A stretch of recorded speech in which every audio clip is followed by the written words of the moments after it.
Docteur, autre point de divergence, j'ai vraiment l'impression que vous croyez que je ne prends pas mes médicaments. Ben, c'est souvent vrai qu'on a cette impression. C'est souvent vrai qu'on a cette impression, et en fait, on a cette impression quand les gens ne vont pas bien. Parce que le médecin, il est sûr de son coup. Hein. Il dit, cette malade, je sais ce qu'elle a, je lui donne un traitement, ça doit marcher, ça doit fonctionner. Et si ça ne fonctionne pas, peut-être bien qu'il ou elle ne prend pas ses médicaments. Et donc on a tendance à dire, à remettre la faute du mauvais traitement sur le fait que le malade ne prend pas ses médicaments. Ok. Ceci étant dit, il a été bien démontré que ça se passe quand même.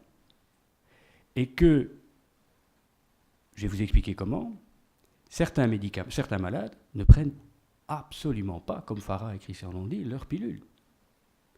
Et cependant, je fais des prescriptions et des prescriptions et des prescriptions et des prescriptions, j'en fais beaucoup, enfin, aussi, Christian aussi, mais on n'est pas sûr qu'ils vont chez le pharmacien, et on n'est pas sûr que même s'ils vont chez le pharmacien, qu'ils achètent les pilules et qu'ils prennent leurs pilules.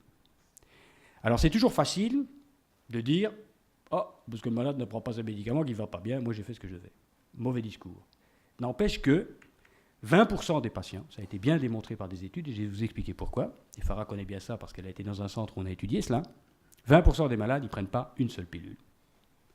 Est-ce que c'est typique du lupus? Farah vous l'a dit, non. Dans toutes les maladies chroniques, c'est comme ça. L'hypertension artérielle. Combien de malades ne prennent pas, croyez-vous, leur traitement pour l'hypertension artérielle? La moitié.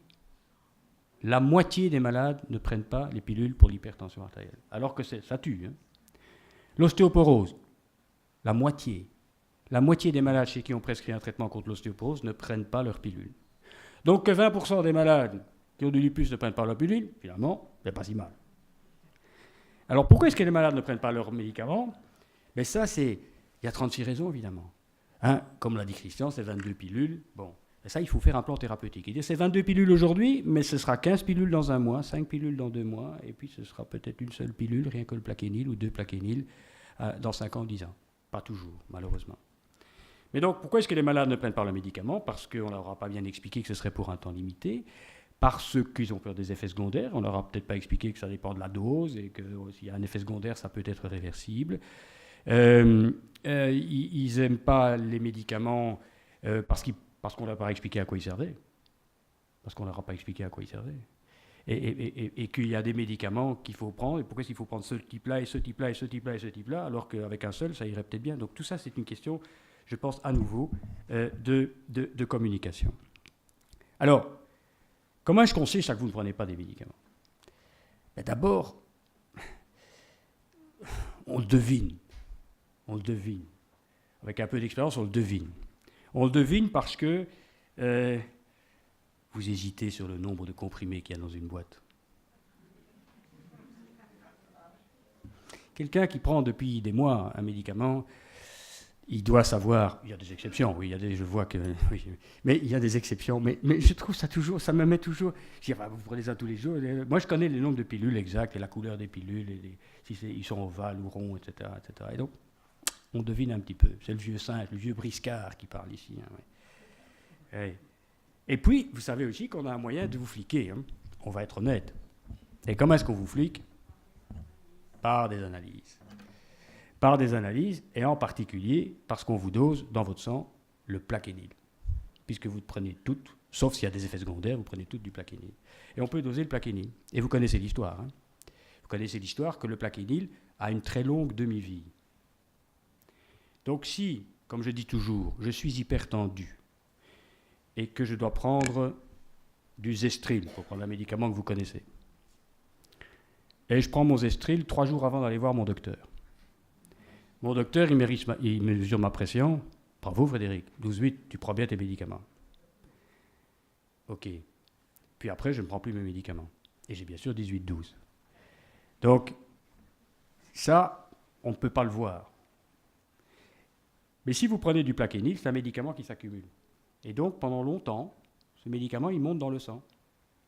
Et on peut mesurer dans le sang la dose de plaquenil que vous avez.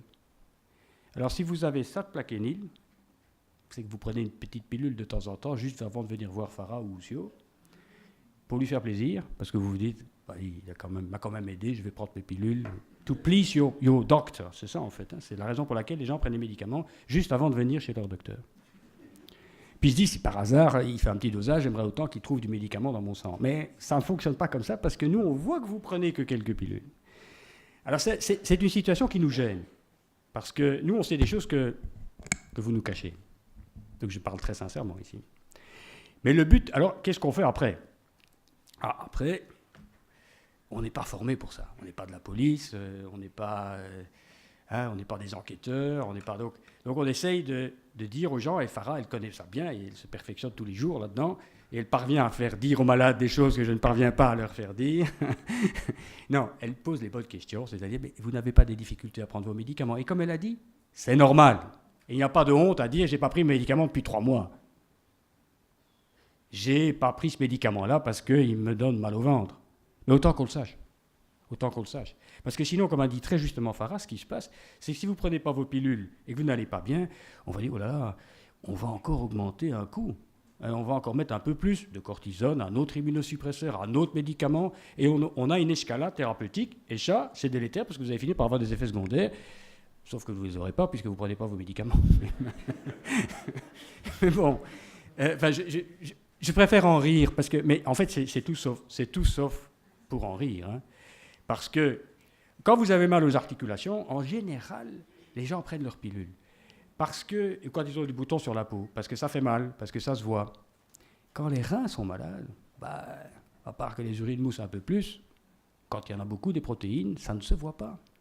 Et ça ne se remarque que très tard, en fait, trop tard, quand il y a ce qu'on appelle de l'insuffisance rénale. Et les malades disent, je ne prends pas de médicaments, je vais tout aussi bien que si je prenais mes médicaments. Oui, c'est tout à fait juste. Mais pour combien de temps ? Parce que ces médicaments, ils sont là pour éviter les récidives de l'atteinte rénale. Donc nous devons faire, nous autres, un énorme effort éducatif avec des infirmières d'éducation pour essayer de comprendre pourquoi vous avez des difficultés, on les comprend bien, et pour essayer surtout de vous encourager à prendre des médicaments de façon régulière.